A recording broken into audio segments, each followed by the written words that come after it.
Hello all, welcome to finance YouTube channel. So ఇవాళ morning analysis చూద్దాము. అంటే bit coin ఎలా పర్ఫామ్ చేస్తుంది, ఎలా ఓపెన్ అయింది, ఇక్కడ వెళ్తుంది. అలాగే డౌ జోన్స్ చూద్దాము. ఇప్పుడు చూస్తే మీకు బిట్ కాయిన్ అనేది ఇక్కడ ఫస్ట్ ఓపెన్ అవ్వగానే ఒక రెడ్ క్యాండిల్ ఫామ్ అయింది.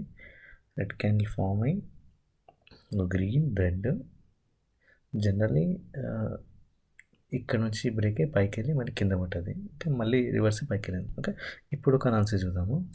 ఇక్కడ 2 రెడ్ క్యాండిల్స్ పడ్డాయి అనుకోండి. ఓకే, మనం ఇమీడియట్గా ఇక్కడ సెల్ చేస్తాం.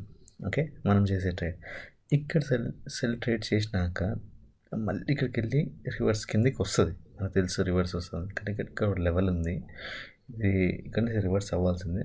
ఇక్కడ వరకు వచ్చింది. బట్ మన ప్రాబ్లం ఏంటంటే కింద లెవెల్ ఉందో చూసుకుందాము.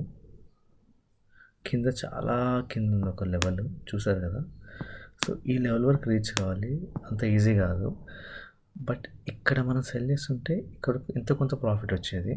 బట్ అది మార్కెట్ రివర్స్ అయింది, మళ్ళీ ఇక్కడికి వచ్చింది కదా, ఇక్కడ నుంచి రివర్స్ అయింది. సో ఇక్కడ సమ్వేర్ బై చేయొచ్చు మనం. ఆర్ ఇక్కడ రివర్స్ అయినాక ఒక అఫీషియల్ కన్ఫర్మేషన్ ఇక్కడ బై చేయాలి. బేసికలీ బై చేసినాక ఇది క్లియర్ ట్రెండ్. ఎప్పుడైతే ఈ లెవెల్ బ్రేక్ అయిందో, ఈ లెవెల్ బ్రేక్ అయ్యి ఇక్కడ పైకి వచ్చిందో, ఇట్స్ క్లియర్ ట్రెండ్ మళ్ళీ పైకి వెళ్తుంది మార్కెట్ అని అర్థం. ఓకే, సో ఇక్కడ బై చేస్తే మనకి బేసికల్లీ అంటే ఫస్ట్ సెల్ చేస్తాము. ఇక్కడికి వెళ్ళింది, ఇక్కడ సమ్వేర్ ఎగ్జిట్ అయిపోతే మంచిదే. ఓకే, ఇప్పుడు పివట్ వేస్తాను కొన్ని. జనరల్లీ నేను ఏమంటా అంటే ఇక్కడ సెల్ చేసిన మళ్ళీ ఇక్కడ కింద పడ్డా దీన్ని అట్లీస్ట్ పివట్ దగ్గర వెళ్ళాలి. పివట్ దాకా వెళ్ళకుండా ఈ లెవెల్ ఇక్కడ మళ్ళీ రివర్స్ అయ్యి బ్రేక్ చేసింది కదా, ఇట్స్ క్లియర్ ఎవిడెన్స్ దాట్ పైకి వెళ్తుంది మార్కెట్ అని అర్థం. సో ఒకవేళ ఇక్కడ మనం సెల్ చేసి ఇక్కడ ఎగ్జిట్ అయిపోయినా ప్రాఫిట్లో ఉంటాం, లేదా ఎగ్జిట్ అవ్వకపోతే మళ్ళీ రివర్స్ అయింది కదా, ఇక్కడ బై చేయాలి. బేసికల్లీ ఇక్కడ బై చేసినాక మనకి ఇక్కడ బై చేయాలి. బేసికల్లీ ఇక్కడ కూడా చేయొచ్చు, ఇక్కడ బై చేయొచ్చు. బేసికలీ ఇక్కడ బై చేసినాక మనం అంటే ఇది అఫీషియల్ కన్ఫర్మేషన్ వస్తుంది. ఇక్కడ అంటే రివర్స్ అయిందండి, ఈ లెవెల్ బ్రేక్ అయిందండి, ఇక్కడ బై చేస్తాం.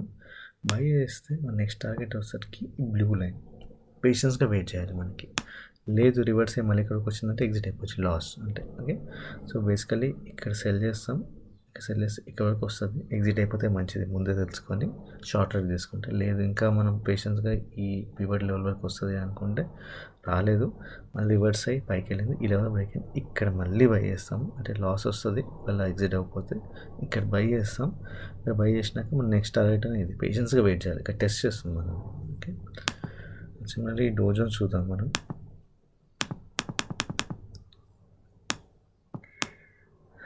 డౌ జోన్స్ కంప్లీట్లీ సైడ్ వేస్ ఉంది మార్కెట్. అంటే ఫస్ట్లో ఒక ట్రేడ్ చేయొచ్చు కావాలంటే, గ్రీన్, రెడ్, గ్రీన్, ఇక్కడ సమ్వేర్ సెల్ చేస్తే మనం ఇక్కడ వరకు ఎగ్జిట్ అయిపోవచ్చు, ఆర్ ఇక్కడ ఎగ్జిట్ అయిపోవచ్చు, ఆర్ ఇక్కడ ఎగ్జిట్ అయిపోవచ్చు. దాని తర్వాత అంతా సైడ్ వేస్, ఇక్కడ నుంచి ఏం రిజల్ట్ లేదు, మళ్ళీ పైకి వెళ్ళడానికి అంతే, ఒకటే ట్రేడ్. సో ఇది సింపుల్గా 1 minute టైం ఫ్రేమ్ ఎలా ట్రేడ్ చేయాలి అనేది ఒక analysis. Okay, thanks for watching. Evening మళ్ళీ కలుద్దాం.